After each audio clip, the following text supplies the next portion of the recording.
Bismillahirrahmanirrahim.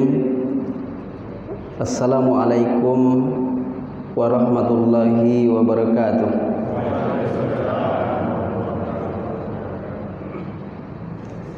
Alhamdulillah, alhamdulillahi rabbil alamin. Wassalatu wassalamu ala asrafil anbiya'i wal mursalin wa ala alihi washabihi ajmain. Puji dan syukur kita ucapkan kepada Allah Subhanahu wa taala pada malam yang penuh berkah ini. Alhamdulillah kita hadir di majelis ilmu, majelis yang sangat mulia sekali.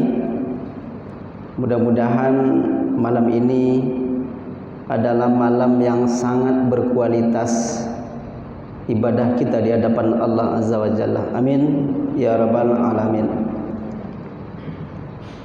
Mudah-mudahan malam hari ini kita ditaburi oleh Allah Subhanahu wa taala berbagai macam rahmat atas kehadiran kita di majlis yang mulia ini. Mudah-mudahan ini merupakan sebuah wasilah untuk kita berkumpul, tentunya harapan di Jannatul Firdaus. Selawat berangkai salam keharibaan junjungan kita Rasulullah sallallahu alaihi wasallam. Mudah-mudahan kita mendapatkan syafaat di yaumil kiamah nanti. Amin. Amin ya rabbal alamin. Kita berdoa dan bermunajat kepada Allah agar malam hari ini kita termasuk orang yang akan mendapatkan syafaat dari Rasulullah di yaumil kiamah nanti. Kemudian yang saya hormati Bapak Pengurus Masjid Baitur Rahman beserta jajaran pengurusan yang tidak disebutkan satu persatu. Kemudian yang saya hormati ibu-ibu jamaah yang hadir, bapak hadirin wal hadirat. Teristimewa malam hari ini tadi pemandu acara kita ataupun protokol kita Nabil ya, luar biasa. Beliau sudah berani tampil di hadapan bapak dan ibu, karena duduk di depan ataupun di hadapan para orang tua, para guru, itu merupakan sebuah ujian yang luar biasa, Pak.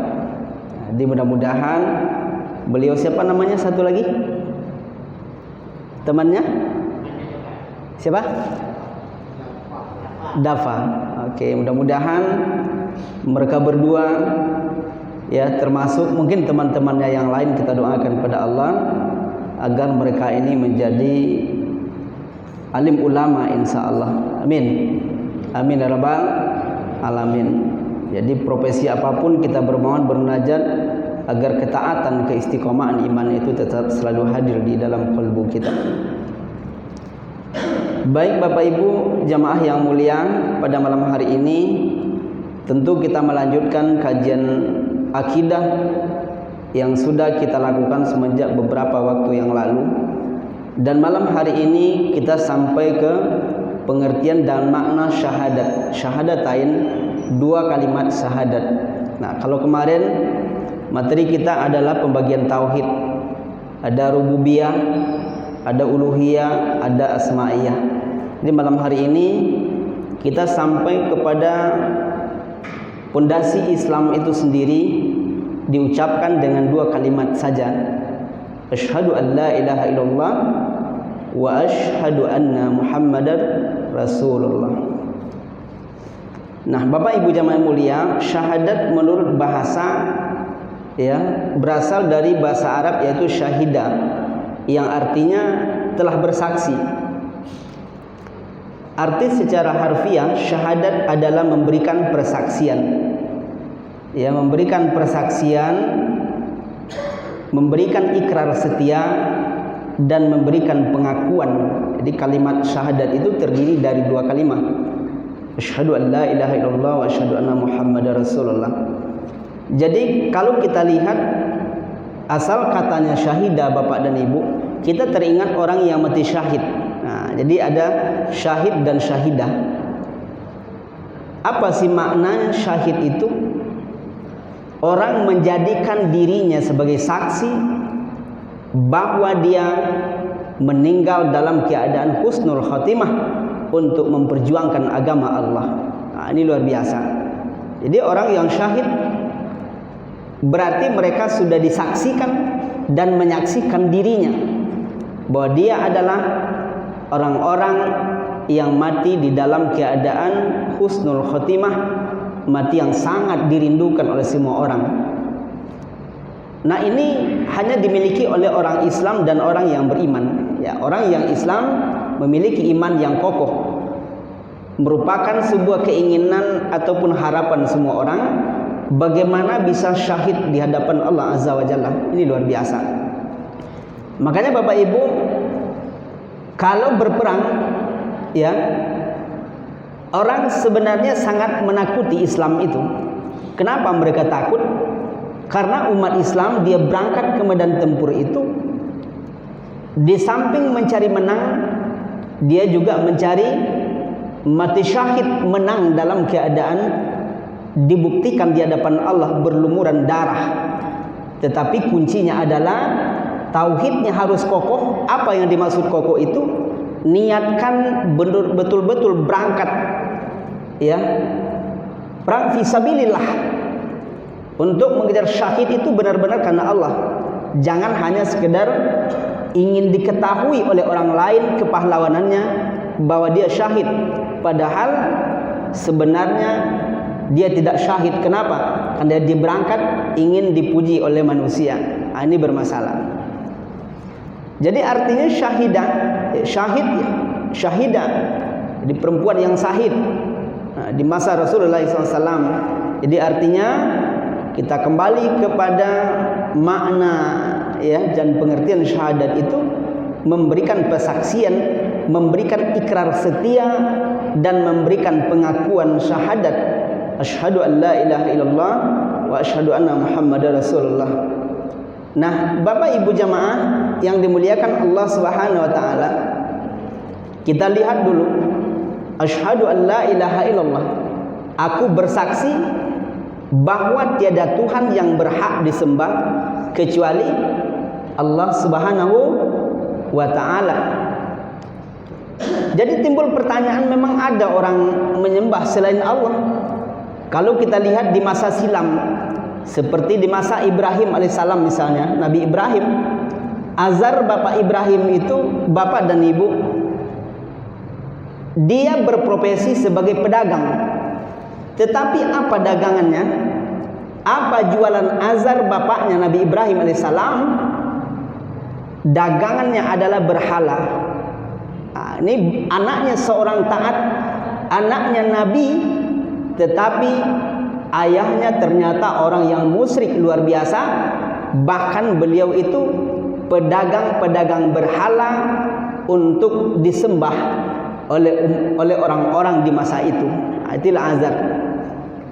Jadi bahkan suatu kali Bapak Ibu yang mulia, Azar memerintahkan kepada Nabi Ibrahim, wahai Ibrahim, tolong anda jualkan ini nak, masuk kampung keluar kampung untuk menjual berhala ini, supaya orang tahu siapa Tuhannya. Tentu tak masuk akal bagi Nabi Ibrahim, ibu dan bapak. Masa si berhala yang dibuat sendiri bisa disembah? Apa manfaat dari sembahan tersebut? Jadi ternyata Bapak Ibu yang mulia, Nabi Ibrahim AS tetap juga membawa dagangan ayahnya ini, tetapi bahasa digantinya. Tadi kata ayahnya, wahai para masyarakat, belilah berhala ini sangat bermanfaat untuk sembahan kita. Diganti oleh Nabi Ibrahim, wahai masyarakat, jika kalian ingin membeli berhala ini, dia tidak ada manfaatnya dan juga tidak ada keuntungannya. Maka Azar tahu seperti apa Nabi Ibrahim menjual dagangnya itu. Tentu dia mendapatkan ancaman dari ayahnya sendiri, namanya Azar. Nah, Bapak Ibu jamaah yang dimuliakan Allah Subhanahu wa taala, kemudian apalagi? Ini tipis ya Bapak Ibu jamaah mulia. Ketika orang mementingkan pekerjaannya, mengutamakan urusan dunia dibanding panggilan Allah Subhanahu wa taala, secara tidak langsung Bapak dan Ibu ketika itu dia sedikit beralih kepada ciptaan Allah Subhanahu wa taala. Nah, maka dari itu ketika orang memiliki tauhid yang sempurna, asyhadu an la ilaha illallah wa asyhadu an la ilaha illallah wa asyhadu anna Muhammadar Rasulullah, maka otomatis dia akan memprioritaskan, mengutamakan urusan Allah dibanding urusan yang lain. Nah, seperti Bapak Ibu misalnya, sebenarnya mungkin barangkali ada kegiatan lain, ada pekerjaan yang bisa kita lakukan, ada sesuatu yang ibu dan bapak tinggalkan. Kenapa ditinggalkan? Karena memenuhi panggilan Allah Subhanahu wa taala.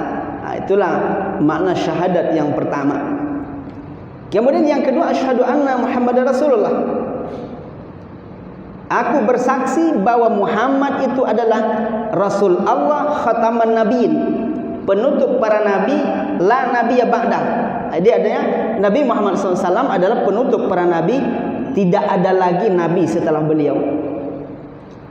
Andai kata ada orang mengatakan bahwa ada nabi setelah Nabi Muhammad, maka itu sudah pasti termasuk golongan yang sesat. Kenapa begitu? Lihat surat Al-Ahzab ayat 40. Maka Muhammadun aba ahadim rijalikum walakin Rasulullah wa khataman nabiyyin. Nah, inilah salah satu alasan, salah satu dalil nakli yang bersumber dari Al-Quran. Jadi kata Allah Subhanahu wa taala, Muhammad itu bukanlah sekedar bapak seorang laki-laki, bukanlah bapak seorang laki-laki, tetapi Muhammad itu adalah khataman nabiyyin, penutup para nabi, berarti tak ada lagi nabi setelah beliau, Bapak Ibu. Nah, walaupun ada orang mencoba-coba misalnya seperti Lia Aden kemarin itu, ya, Ahmad Musaddiq, berbagai macam dia mencoba dan mengatakan dirinya sebagai nabi, maka orang bertauhid sudah pasti tidak akan yakin. Kenapa? Karena sudah ditetapkan dalam Al-Quranul Karim bahwa Nabi Muhammad itu adalah penutup para nabi, tak ada nabi setelah beliau. Dia adalah Nabi Muhammad, nabi yang terakhir. Nah, ini luar biasa. Nah, Bapak Ibu jamaah yang dimuliakan Allah Subhanahu wa taala, kemudian kita lihat pernyataan kalimat syahadah dengan lisan. Ya, paling tidak diucapkan satu kali seumur hidup sebagai pernyataan hati secara resmi. Nah, jadi Bapak Ibu jamaah yang mulia, itu paling tidak, ya, paling tidak ketika syahadat itu tidak batal sampai akhir hayatnya, walaupun dia satu kali mengucapkan syahadat, tetapi syahadatnya tidak batal. Apa yang batalkan syahadat kita tengok nanti. Maka insya Allah ujung-ujung dan proses di akhirat kelak nanti dia juga akan dimasukkan ke dalam surga. Tetapi tentu proses panjang luar biasa, Bapak dan Ibu. Nah, seperti apa proses panjang itu? Karena satu hari di akhirat kelak nanti dibandingkan 1000 tahun. Nah, coba bayangkan, satu hari kita di akhirat itu bandingannya 1000 tahun. Nah, coba bayangkan kalau kita hidup 60-70 tahun, kira-kira kalau dibandingkan di akhirat itu tidak beberapa lama. Sejam tak sampai, tak tidak. 2,5 jam. Berapa, Pak? 2,5 jam. Ya, 2,5 jam. Jadi itu kan sangat singkat sekali. Alhamdulillah Pak Haji pernah menghitung, ya. Saya belum pernah menghitung. Tetapi satu hari di akhirat bandingannya 1000 tahun di dunia. Berarti kalau 70 tahun tadi 2,5 jam saja. Coba kita bayangkan itu. Andai kata proses itu panjang berlarut-larut, ya, sampai di yaumil hisab, sampai nanti penentuan mana yang setelah yaumil mizan, hari timbangan itu, setelah ditimbang, maka proses cukup panjang, ya Bapak Ibu yang mulia. Apalagi mereka masuk dulu ke dalam neraka. Nah, masuk ke dalam neraka, kita tidak bisa menghitung berapa itu lamanya. Ada riwayat pernah saya baca, Bapak Ibu yang mulia, berapa kedalaman neraka jahanam itu. Diinformasikan di situ Bapak Ibu jamaah yang dimuliakan Allah Subhanahu wa taala, saya lupa bukunya. Tapi ada dalil nakli, saya lupa. Di situ dikatakan bahwa kedalaman neraka jahanam itu, andai kata batu, kita ambil batu bata satu, dijatuhkan ke dasar jahanam, menurut informasinya 70.000 tahun baru sampai ke dasar. Nauzubillah min dzalik. Coba bayangkan itu. Memang di luar nalar manusia.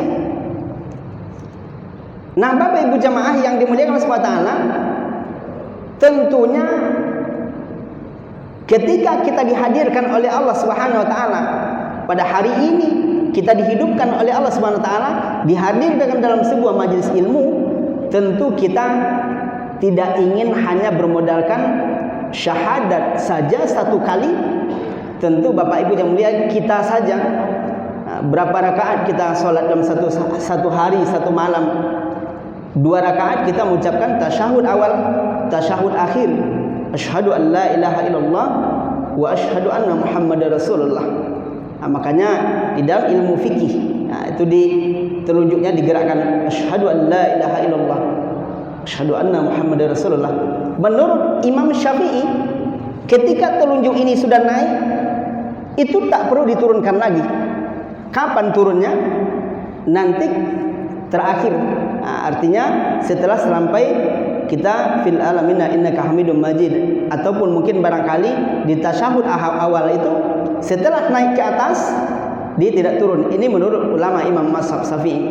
Tapi ada juga yang turun naik begini, ya. Ada juga Bapak Ibu yang mulia, itu adalah hanya perbedaan cabang saja.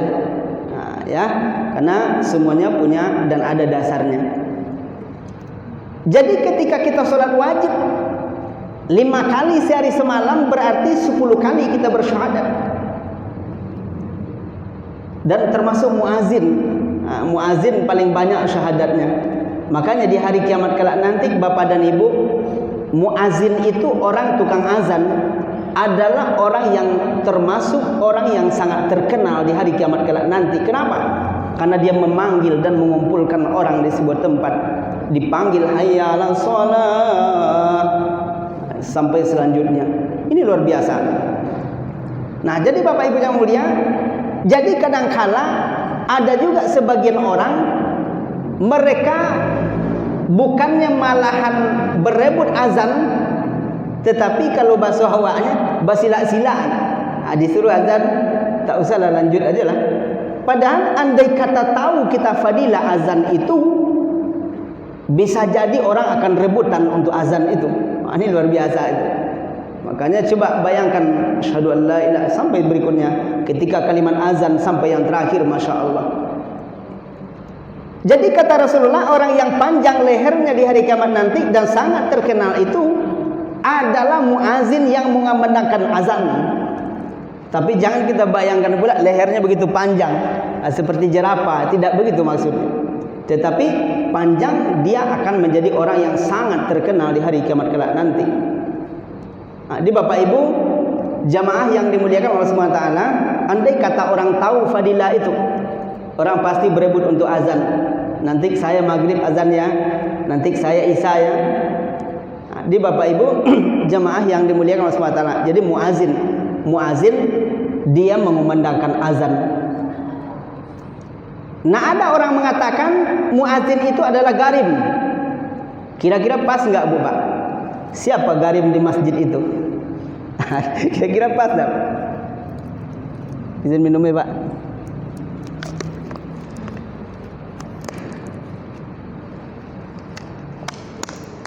Oh, berarti kayaknya ini rezeki saya.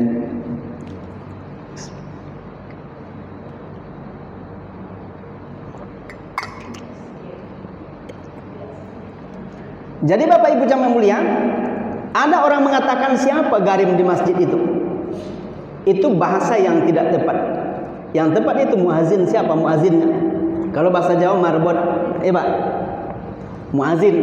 Jadi bukan dia garim. Nah, garim itu siapa?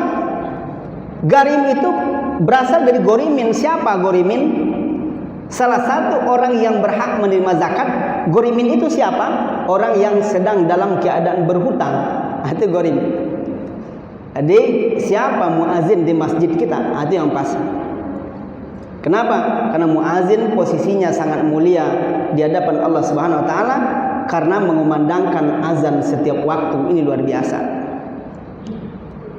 Nah, Bapak Ibu jamaah yang dimuliakan Allah Subhanahu wa taala, kemudian kita lanjut ya, sebagai pernyataan awal sebagai pemeluk agama Islam itu sekali. Nah, sebagai pernyataan awal. Makanya ada orang yang masuk Islam mualaf.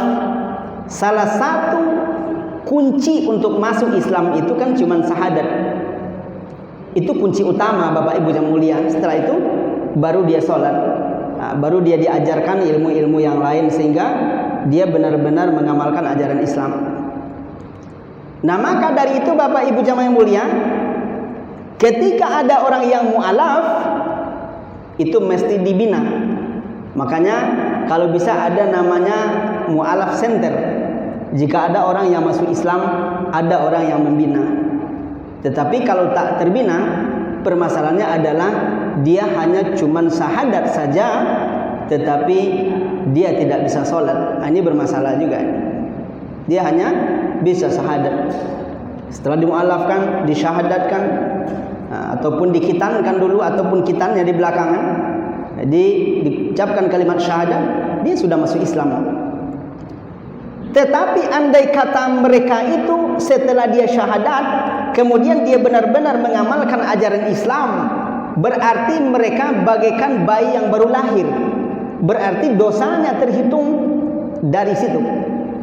Ketika dia sudah masuk agama Islam, nah barulah nanti dihitung. Bagaimana yang sebelumnya? Sementara dia musyrik pada masa lampau, itu cukup syahadat yang menggugurkan semua itu. Ini luar biasanya syahadat itu. Jadi Bapak Ibu yang mulia, andai kata ada orang yang tidak Islam, kemudian meninggal sebelum balik, kira-kira masuk surga enggak, Bu? Ada orang yang tidak muslim, ibunya tidak muslim, ayahnya tidak muslim, tapi meninggal sebelum balik, kira-kira terkategori fitrah atau tidak? Gimana Bu, Pak? Di belakang, Bu. Andai kata ada anak-anak orang musyrik, dia meninggal sebelum balik, matinya seperti anak kecil yang ada di dalam Islam. Ini luar biasa. Jadi tentu bagi orang yang memang dilahirkan di keluarga yang tidak Islam, kemudian dia meninggal sebelum balik, itu merupakan sebuah keberuntungan. Nah, Ibu Bapak jamaah yang dimuliakan Allah, kenapa? Karena dia belum dihitung sebelum dia balik dan berakal. Itu tak sama. Jadi tidak ada sekedar warisan saja, tetapi memang dibatasi semenjak dia sudah mulai balik dan berakal. Nah, andai kala sudah balik, dia sudah berakal, dia sudah tahu, kemudian dia meninggal, berarti meninggalnya seperti keyakinan ayah dan ibunya. Tetapi meninggalnya sebelum balik, insya Allah dia sama seperti anak-anak orang Islam. Nah, Bapak Ibu jamaah yang dimuliakan Allah Subhanahu wa taala, kemudian kita lanjutkan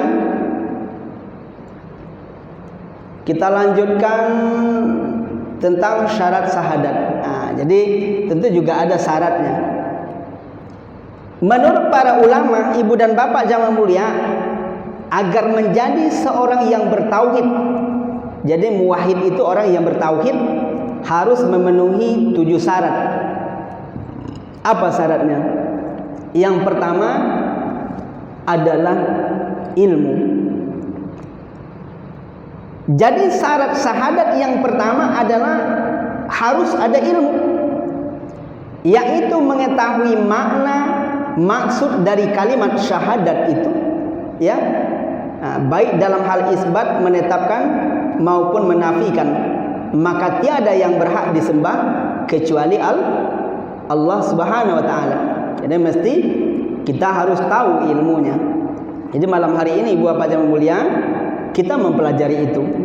Jadi saya bukan menggurui, tapi kita hanya mengulang-ulang saja. Kemudian kita saling berbagi, Bapak Ibu yang mulia. Andai kata nanti ada yang kurang pas, Bapak dan Ibu juga punya kewajiban untuk meluruskan saya. Ini tidak pas nih Pak Ustaz. Nah, Bapak Ibu jamaah yang dimuliakan Allah SWT, jadi yang pertama ada ilmu. Ilmu faridatun ala kulli muslim. Menuntut ilmu itu wajib setiap orang muslim. Berarti menuntut ilmu itu mayusabu ala fi'lihi wa yu'aqabu ala tarkihi. Diberi pahala ketika melakukannya dan berdosa apabila dia tidak mau menuntut ilmu. Jadi menuntut ilmu itu Bapak Ibu jamaah yang mulia tidaklah berlaku pada fardu kifayah. Tetapi menuntut ilmu itu fardu ain, wajib setiap diri orang muslim itu untuk menuntut ilmu. Apakah ada apakah ada ilmu yang fardu kifayah? Fardu kifayah salah satu ilmu ada ilmu faraid, ilmu membagi harta warisan.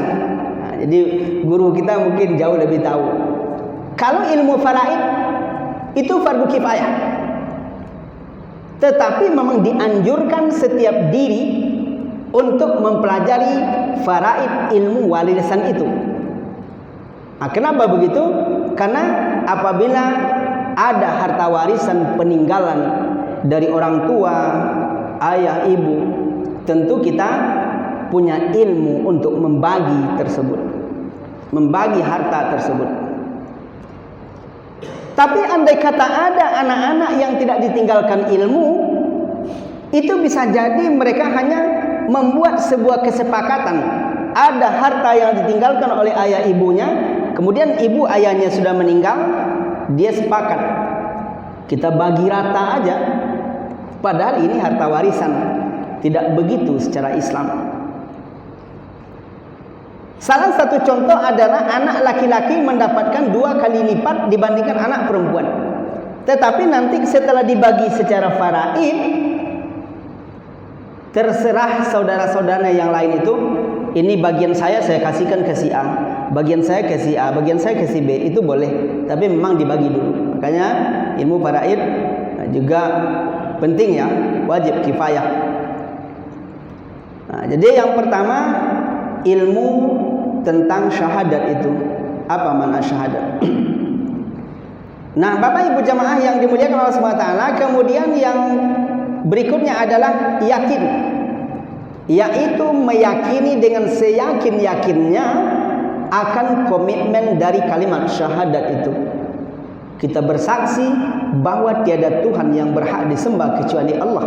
Berarti kuncinya adalah kita mengutamakan kepentingan Allah dibanding kepentingan makhluk. Kita mengutamakan panggilan Allah dibanding panggilan yang lain. Jadi maka dari itu kita mesti yakin dan punya komitmen yang kuat untuk memahami kalimat syahadat itu. Kita yakin. Nah, kemudian yang ketiga kata ulama Bapak Ibu yang mulia, menerima dengan hati dan lisan segala konsekuensinya. Nah, itu dia. Jadi hati dan lisan itu mesti sejalan dia. Nah, jangan berbeda pula luar dengan dalam. Nah, bibirnya mengucapkan ini padahal hatinya tidak. Nah, itu berarti tidak sejalan. Ini adalah menerima dengan hati dan lisan segala konsekuensinya. Kemudian berikutnya adalah tunduk dan patuh kepada segala yang dikehendakinya. Jadi tunduk dan patuh kepada segala yang dikehendaki oleh Allah Subhanahu wa taala. Jadi kita tidak bisa mengingkari. Kemudian berikutnya adalah benar dalam mengatakan, artinya apa yang dikatakan dengan lidah harus sesuai dengan keyakinan di dalam hati. Nah, jika tak sama luar dengan dalam, tentu dia tidak connect. Artinya katakan sama dengan orang munafik, beda luar dengan dalam. Kalau luarnya terlihat seperti kambing, ternyata di dalamnya adalah harimau. Ini masalahnya, Pak. Jadi artinya harus ada sinkronnya antara luar dan dalam. Kemudian yang berikutnya adalah ikhlas. Nah, jadi Ini kata ulama yang urutan berikutnya adalah ikhlas ya. Nah, inilah syarat syahadat yang urutan keberapa? Kelima, Pak. Jadi yang kelima adalah ikhlas dalam melakukan tanpa dicampuri riya. Jadi kalau kita beribadah ingin dipuji oleh orang lain, ingin pamer supaya diketahui oleh orang lain, maka yang kita peroleh hanya pujian saja, tapi kita tidak mendapatkan pahala ataupun nilai terbaik di hadapan Allah. Kenapa? Tujuannya adalah untuk dipuji oleh orang lain. Makanya di hadis arba'in urutan yang pertama, innamal a'malu binniyat. Sungguhnya setiap amalan yang kita lakukan wajib diawal dengan niat yang ikhlas pada Allah Subhanahu wa taala. Maka dari itu, ibu dan bapak jamaah yang mulia, apapun yang kita lakukan, kita berusaha dan berupaya bagaimana menjaga keikhlasan hati. Kita berinfak, kita bersedekah, niatkan karena Allah. Kita berdakwah, berangkat dari rumah ke majelis ilmu, niatkan karena Allah Subhanahu wa taala. Kita berbagi, niatkan karena Allah. Kita bekerja, niatkan karena Allah. Jadi niat yang ikhlas itulah salah satu syarat dan buahnya syahadat itu akan hadir di dalam diri kita. Apalagi hari ini Bapak Ibu yang mulia, dengan adanya ini gadget ya, artinya semuanya didokumentasikan. Ini juga rawan, kita harus hati-hati.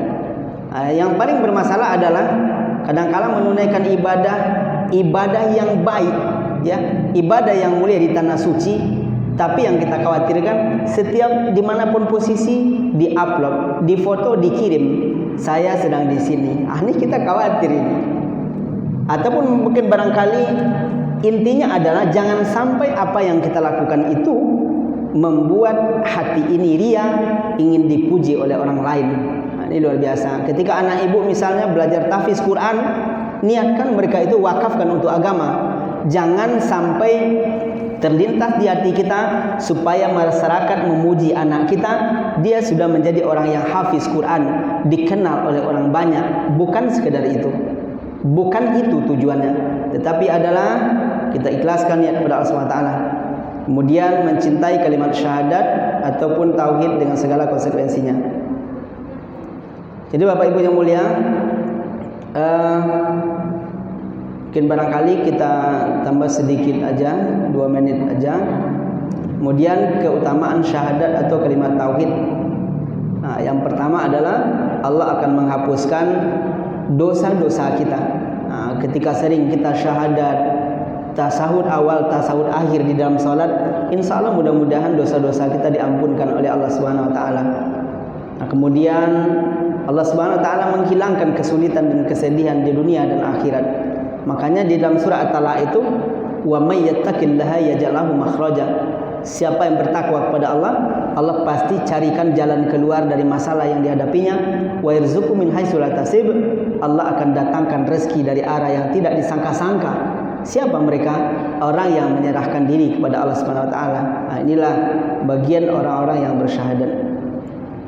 Jadi Bapak Ibu yang mulia, kemudian yang ketiga adalah Allah akan menjadikan dan menghiasi di dalam hati rasa cinta kepada iman, serta menjadikan di dalam hati menghilangkan dan benci kepada kekafiran, kefasikan dan kedurhakaan. Jadi mahabbah itu sudah muncul dia. Kemudian berikutnya syahadat kalimat tauhid mencegah seorang muslim kekal di neraka. Inilah yang kita sampaikan tadi. Ini dari sahabat Abu Sa'id Al-Khudri radhiyallahu anhu. Hadis ini sahih. Ya, artinya syahadat adalah kalimat tauhid yang mencegah seorang muslim kekal di neraka. Artinya insya Allah orang yang bersyahadat tidak batal syahadatnya, maka dia tidak kekal di dalam neraka. Ada harapan untuk keluar, tapi memang sudah ada tanda-tanda bahwa dia sudah menjadi alumni neraka. Nah, ini wallahu alam. Demikian mungkin barangkali Bapak Ibu yang mulia, tapi waktu kita 8:kurang 1/4 ya. Kira-kira ada yang mau kita diskusikan Bapak Ibu? Kalau tidak, kita lanjutkan sedikit lagi jika ada.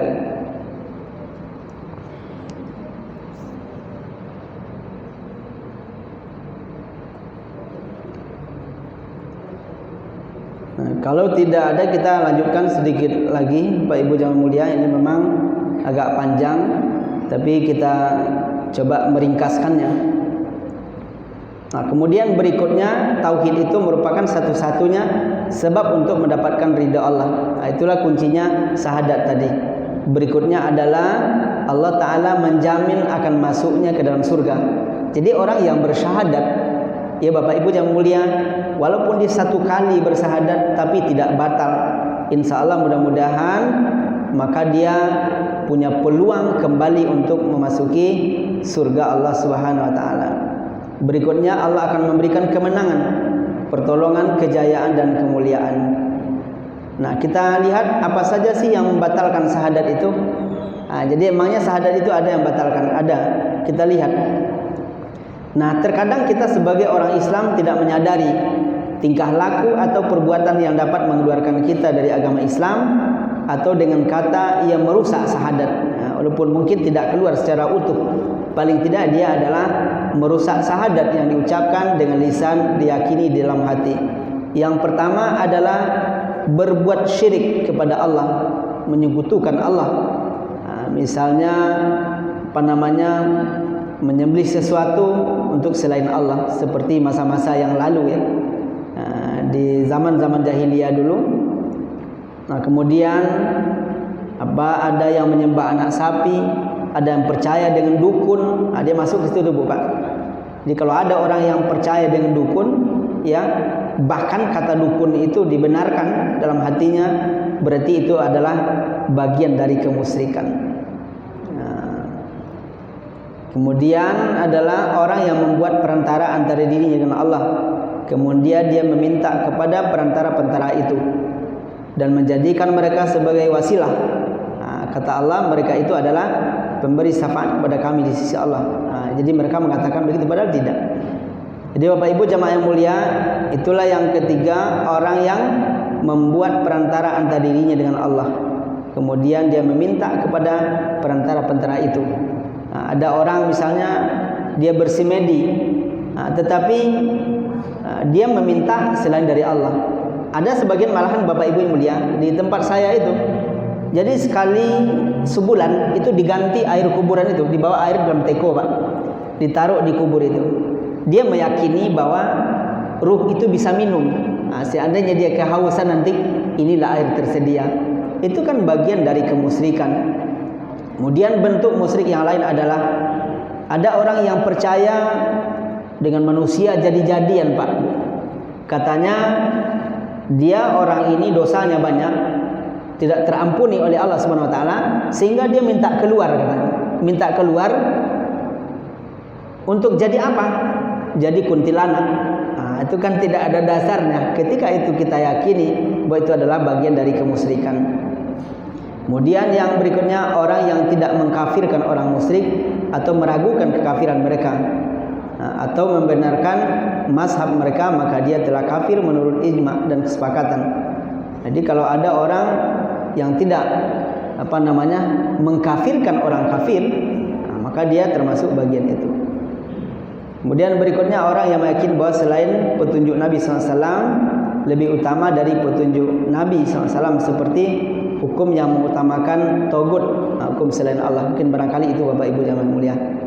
Kemudian yang terakhir, orang yang mengolok-olok agama. Rasulullah SAW bersabda, ya. Jadi juga dalil dalam Al-Quran artinya, dan jika kamu tanyakan kepada mereka tentang apa yang mereka lakukan itu, tentu mereka akan menjawab, sungguh kami hanyalah bersenda gurau dan bermain-main saja, memperolok-olok Allah Subhanahu wa taala. Apalagi contohnya?